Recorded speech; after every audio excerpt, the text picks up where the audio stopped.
To ensure that your blackout window shades continue to perform at their best and maintain their light blocking capabilities, it's essential to follow proper maintenance and care practices.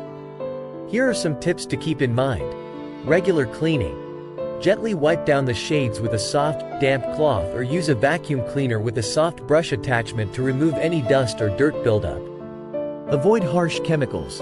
Steer clear of harsh cleaning agents or solvents, as they can damage the fabric or material of the shades. Stick to mild, non-abrasive cleaners.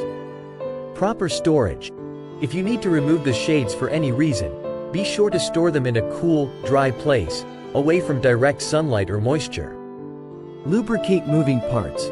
For shades with moving components, such as roller mechanisms or lift cords, periodically apply a small amount of silicone-based lubricant to ensure smooth and effortless operation.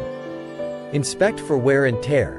Regularly inspect your blackout shades for any signs of wear, such as fraying, discoloration, or damage to the fabric or hardware.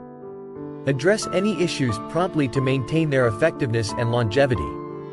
By following these maintenance and care tips, you can keep your blackout window shades in top condition, ensuring that they continue to provide the optimal viewing experience for years to come. Do you need professional help for any window treatment? See the link in the description to learn more.